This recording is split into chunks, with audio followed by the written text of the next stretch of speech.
Assalomu alaykum, hurmatli yurtdoshlar. Bugungi mavzu juda muhim. 60 yoshdan oshgan, 65 yoshdan oshgan, 70 yoshdan oshgan pensionerlar uchun pensiya bo'yicha yangi talablar, tekshiruvlar va qayta hisoblash masalalari haqida gaplashamiz. Men buni bejiz muhim demayapman.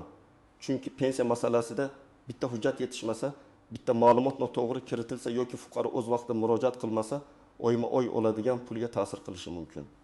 Bugun men sizga oddiy tilda tushuntiraman. Avval qanday edi? Hozir nimalarga ko'proq e'tibor berilyapti? Kimlar xavotir olish kerak? Kimlar esa bemalol bo'lishi mumkin? Qaysi hujjatlar muhim?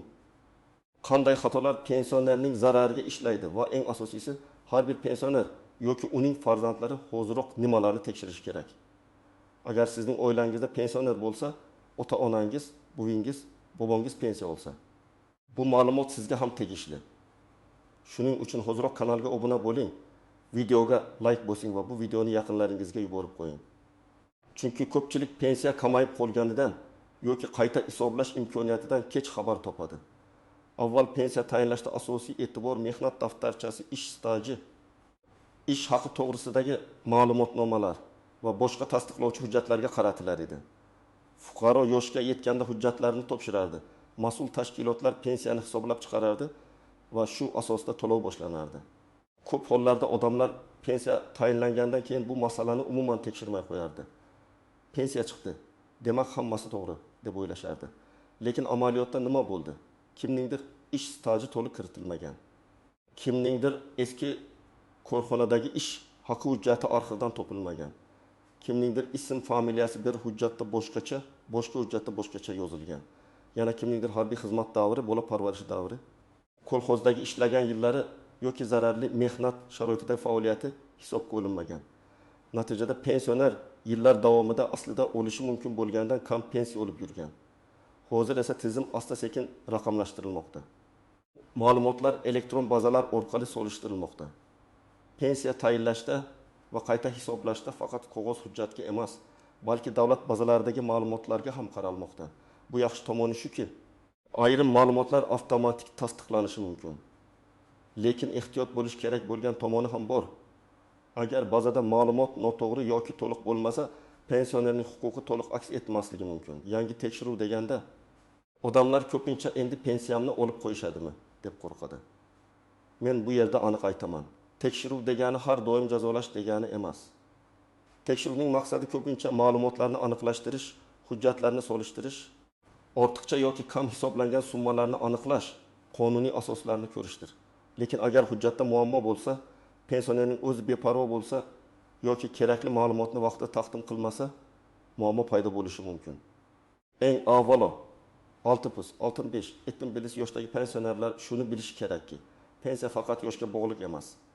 Pensiya miqdoriga bir nechta omil ta'sir qiladi. Ish staji, o'rtacha ish haqi, pensiya turi, imtiyozlar, ustamalar. Nogironlik holati, boquvchisini yo'qotganlik bo'yicha huquqlar, mehnat sharoiti, davlat mukofotlari, ayrim toifadagi fuqarolarga beriladigan qo'shimchalar va boshqa holatlar. Masalan, birinchi misolni olaylik. 15 yoshli Ahmad aka zavodda 32 yil ishlagan.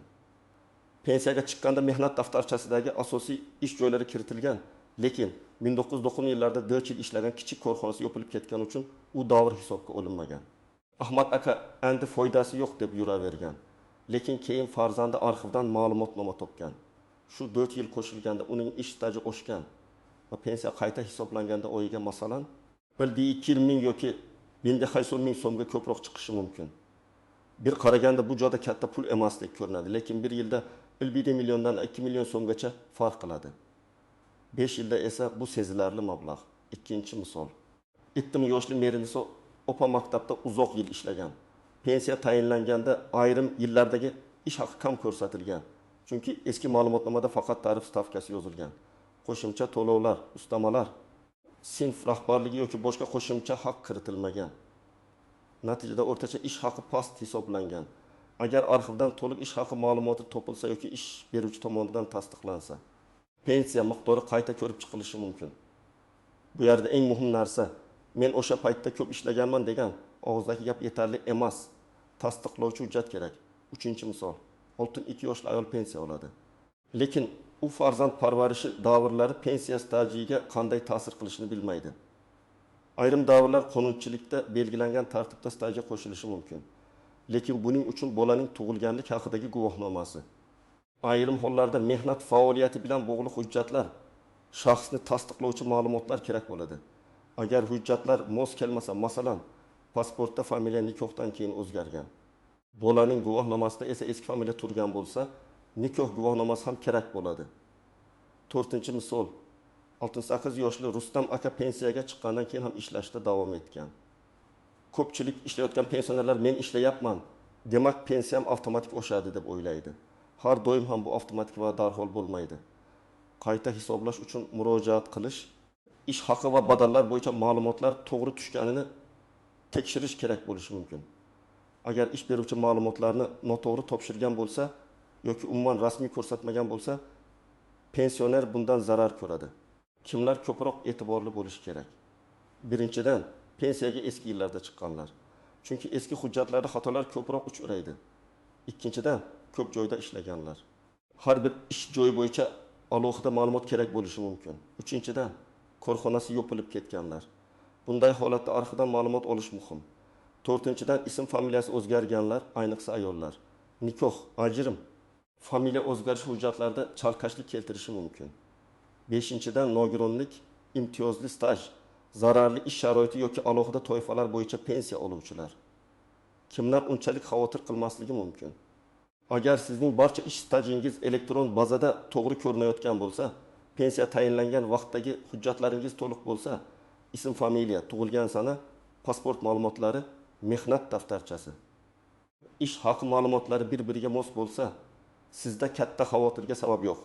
Lekin baribir tekshirib qo'yish zarar qilmaydi. Chunki pensionerning eng katta xatosi meni masalam hal bo'lgan deb o'ylashidir.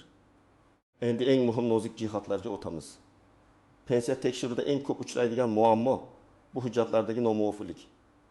Masalan, mehnat daftarchasida Abdullayeva Gulnora deb yozilgan, pasportda Abdullayeva Gulnora deb turibdi.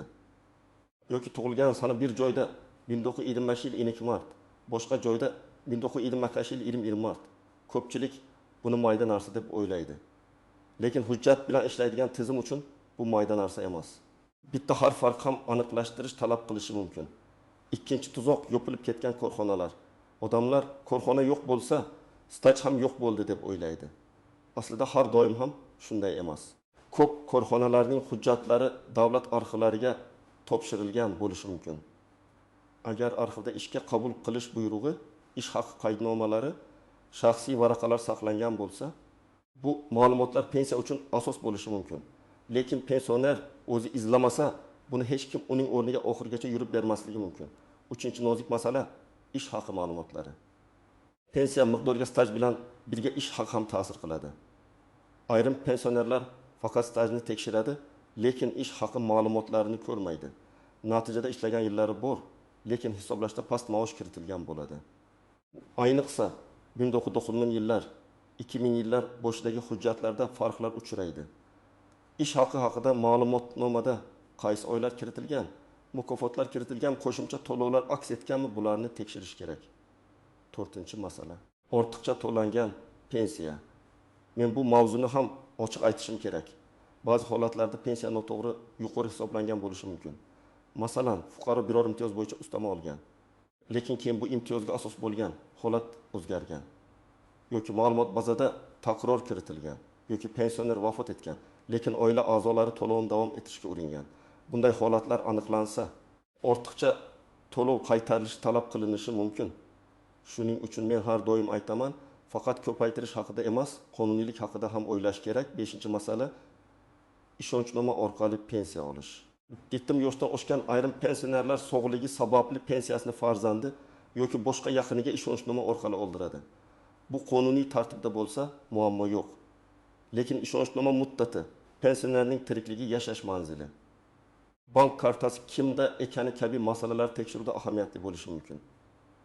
Agar pensionerning kartasi boshqada bo'lsa, pensionerning o'zi puldan foydalanyaptimi yoki yo'qmi? Bu ham ijtimoiy va huquqiy masalaga aylanishi mumkin. 6-masala chet elga chiqib ketgan pensionerlar. Agar pensioner uzoq muddat boshqa davlatda yashasa, pensiya to'lovi tartibi bo'yicha alohida talablar bo'lishi mumkin. Bu yerda eng katta xato shuki, odamlar manzil o'zgarishini yoki uzoq muddatli ketishni yashirishga urinadi. Keyin tekshiruvda muammo chiqadi. Agar siz yoki ota-onangiz boshqa davlatga ketayotgan bo'lsa, oldindan mas'ul tashkilotdan tartibni aniqlang. 7-masala. Hamma narsani telefon orqali hal qilaman degan yondashuv. Pensiya masalasida og'zaki va'da yetarli emas. Agar siz murojaat qilsangiz, ariza raqamini oling. Hujjat topshirsangiz, qabul qilingani tasdiqlovchi belgi yoki elektron tasdiqni saqlang. Agar rad javobi berilsa, yozma javob so'rang. Chunki keyin shikoyat qilish yoki qayta ko'rib chiqish uchun aynan yozma asos kerak bo'ladi. Endi eng kerakli qismga keldik. Men sizga aniq qadamlarni aytaman. Agar siz pensioner bo'lsangiz yoki ota-onangiz pensiya olsa, birinchi navbatda hujjatlar papkasini tayyorlang. Unda pasport yoki ID karta nusxasi, pensiya guvohnomasi yoki pensiya tayinlanganini tasdiqlovchi hujjat, mehnat daftarchasi, ish haqi ma'lumotnomalari, harbiy xizmat hujjati, nikoh guvohnomasi, familiya o'zgarishini tasdiqlovchi hujjatlar, farzandlarning tug'ilganlik guvohnomalari, nogironlik bo'yicha ma'lumotlar, imtiyozga oid hujjatlar bo'lishi kerak. Ikkinchi qadam, pensiya qanday hisoblanganini bilib oling. Ko'pchilik pensioner faqat kartaga tushgan summani biladi. Lekin pensiyaning tarkibi qanday? Asosiy pensiya qancha? Ustama bormi? Qo'shimcha to'lov bormi? Qayta hisoblash qachon bo'lgan? Ish staji necha yil deb olingan? O'rtacha ish haqi qanday hisoblangan? Bularni bilmaydi. Pensiya jamg'armasining hududiy bo'limiga murojaat qilib, hisob-kitob bo'yicha ma'lumot so'rashingiz mumkin. Agar elektron xizmatlar mavjud bo'lsa, shaxsiy kabinet yoki davlat xizmatlari orqali ham tekshirish mumkin. 3-qadam. Ish stajingizni alohida ro'yxat qiling. Qog'ozga barcha ishlagan joylaringizni yozing. Qaysi korxonada, qaysi yildan qaysi yilgacha lavozim, manzil, korxona hozir bormi yoki yo'qmi? Keyin shu ro'yxatni mehnat daftarchasi bilan solishtiring. Agar biror joy mehnat daftarchasida yo'q bo'lsa, o'sha davr bo'yicha hujjat izlang. Arxivga murojaat qiling. Eski hamkasblardan korxona hujjatlari qayerga topshirilganini so'rang. Tuman yoki shahar arxividan ma'lumot oling. 4-qadam. Ish haqi ma'lumotlarini tekshiring. Ayniqsa siz yuqori maosh olgan yillaringiz bo'lsa, o'sha davr hisobga kiritilganmi, shuni aniqlang. Masalan, odam 7 yil ishlagan bo'lishi mumkin, lekin pensiya hisobida maosh past bo'lgan yillar olingan bo'lsa, pensiya kam chiqadi. Albatta bu masala qonunchilikdagi tartibga bog'liq, lekin tekshirishga arziydi. Eski ish joyidan yoki arxidan ish haqi to'g'risida to'liq ma'lumotnoma so'rang. 5-qadam. Hujjatlardagi ism, familiya va sanalarni solishtiring. Bu oddiy, lekin juda muhim. Pasportdagi ism, mehnat daftarchasidagi ism, diplomdagi ism, nikoh guvohnomasidagi ism, farzand tug'ilganlik guvohnomasidagi ona yoki ota ismi birbiriga mos keladimi? Agar farq bo'lsa, uni tasdiqlovchi hujjat tayyorlang. Ba'zi hollarda ihodiy yo'q organlari orqali ma'lumotnoma olish kerak bo'ladi.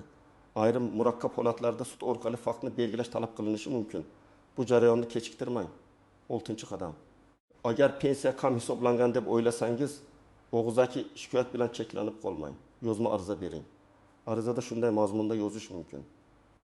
Mening pensiyamni tayinlashda ish stajim va ish haqi ma'lumotlarim to'liq hisobga olinmaganini tekshirib, zarur bo'lsa qayta hisoblab berishingizni so'rayman. Arizaga mavjud hujjatlarning nusxasini ilova qiling.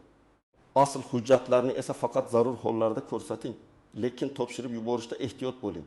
7-qadam. Javob muddatlarini kuzating. Ariza berdingizmi, uning raqamini yozib oling. Qachon topshirganingizni biling. Javob kelmasa, qayta murojaat qiling. Rad javobi berilsa, sababini o'qing. Asos yo'q degan umumiy gap yetarli emas. Qaysi hujjat yetishmayapti, qaysi davr tasdiqlanmagan, qaysi norma bo'yicha rad etilgan, bularni aniqlang. Kerak bo'lsa, yuqori turuvchi tashkilotga yoki sudga murojaat qilish imkoniyati ham bor. 8-qadam. Bank kartasi va to'lovlarni nazorat qiling. Pensiya qachon tushyapti, summa o'zgarganmi, biror ushlab qolish bormi, bularni kuzating. Agar summa kutilmaganda kamayib qolsa, darhol bankdan va pensiya bo'limidan aniqlashtiring. Ba'zan texnik sabab bo'ladi. Ba'zan qarzdorlik yoki ortiqcha to'lovni ushlab qolish bo'lishi mumkin. Sababini bilmasdan vahima qilish ham noto'g'ri, lekin beparvo bo'lish undan ham yomon. 9-qadam. 70 yoshdan oshgan pensionerlar uchun yaqinlari alohida yordam berish kerak. Ko'p ota-onalarimiz hujjat ishlariga qiynaladi. Navbat kutish, ariza yozish Elektron xizmatlardan foydalanish ular uchun oson emas. Farzandlar bu ishni keyin qilamiz deb tashlab qo'ymasligi kerak. Chunki bir yil kechikish ba'zan bir yil kam pul olish degani. Men tavsiya qilaman. Oyda bir marta ota-onangizning pensiya tushumini, hujjatlarini, kommunal imtiyozlarini va tibbiy ijtimoiy yordamlarini tekshirib turing. 10-qadam hech kimga pul berib, pensiyangizni oshirib beraman degan va'dalarga ishonmang. Pensiya qonuniy hujjat asosida qayta hisoblanadi. Agar sizga kimdir tanishim bor, pul bersangiz tezlashtirib beraman desa, bu juda xavfli. Hujjatingiz to'g'ri bo'lsa, qonuniy tartibda murojaat qiling. Hujjatingiz noto'g'ri bo'lsa, pul bilan muammo hal bo'lmaydi. Aksincha keyin katta muammoga aylanadi. Endi men amaliyotda eng ko'p eshitadigan savollarga javob beraman. Birinchi savol: pensiya tekshirilsa kamayib ketishi mumkinmi? Javob: agar avval noto'g'ri yuqori hisoblangan bo'lsa yoki huquqiy asos yo'qolgan bo'lsa, nazariy jihatdan o'zgarish bo'lishi mumkin. Lekin ko'p hollarda tekshiruv ma'lumotlarini aniqlashtirish uchun qilinadi.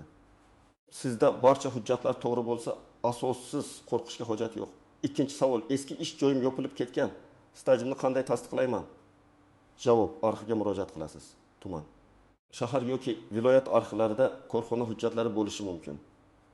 Agar arxivda topilmasa, boshqa hujjatlar, kasaba uyushmasi bileti, eski maosh varaqalari, buyruq nusxalari, soliq yoki sug'urta ma'lumotlari, ayrim hollarda sud tartibida faktni belgilash masalasi ko'rib chiqilishi mumkin. Uchinchi savol: men pensiyaga chiqqanimdan keyin ishladim. Pensiyam oshadimi? Javob: ishlagan davringiz rasmiy bo'lsa, tegishli to'lovlar va ma'lumotlar bazada aks etsa, qayta hisoblash imkoniyati bo'lishi mumkin. Lekin aniq javob uchun pensiya bo'limiga murojaat qilib, sizning holatingiz bo'yicha hisob-kitobni so'rash kerak. To'rtinchi savol: pensiyani qayta hisoblash uchun qancha vaqt ketadi? Javob: bu hujjatlarning to'liqligiga bog'liq. Agar hamma ma'lumot tayyor bo'lsa, jarayon tezroq bo'ladi. Agar arxivdan ma'lumot izlash kerak bo'lsa, ko'proq vaqt ketadi.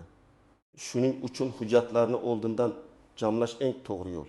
Beshinchi savol: agar xatolik davlat organi tomonidan qilingan bo'lsa, men nima qilaman? Javob: siz yozma murojaat qilib xatolikni tuzatishni so'raysiz. Hujjatlar bilan asoslab berasiz. Agar rad etilsa, yozma rad javobini olib, yuqori tashkilotga shikoyat qilishingiz mumkin. Muhimi, hamma narsani hujjat bilan qiling. Hurmatli pensionerlar va ularning yaqinlari, bugun gapning mazmuni shunday. Pensiya masalasida eng katta himoya bu to'g'ri hujjat, aniq ma'lumot va o'z vaqtida murojaat qilishdir. 6+15-7+ yoshdagi fuqarolar pensiya olgan bilan masala tugadi deb o'ylamasligi kerak. Staj, ish haqi, imtiyoz, ustama, qayta hisoblash, hujjatdagi xatolar va elektron bazadagi ma'lumotlar muntazam tekshirilishi kerak. Men sizga tavsiya qilaman, bugun ota-onangiz yoki o'zingizning pensiya hujjatlaringizni ko'zdan kechiring. Mehnat daftarchasini tekshiring. Eski ish joylarini ro'yxat qiling. Ish haqi ma'lumotnomalarini izlang. Agar familiya yoki sana bo'yicha farq bo'lsa, tasdiqlovchi hujjatlarni tayyorlang. Pensiya bo'limiga yozma murojaat qilishdan tortinmang. Agar sizda shunday holat bo'lgan bo'lsa, masalan, staj qo'shilmagan, pensiya qayta hisoblangan, arxivdan hujjat topilgan yoki aksincha tekshiruvda muammo chiqqan bo'lsa, kommentariyada yozib qoldiring. Boshqa odamlar ham sizning tajribangizdan foyda oladi. Videoga like bosing, kanalga obuna bo'ling va bu ma'lumotni albatta ota-onangizga, qarindoshlaringizga, qo'shnilaringizga yuboring. Pensiya har bir oilaning daromadiga ta'sir qiladi. Shuning uchun bu mavzuni beparvo qoldirmaymiz.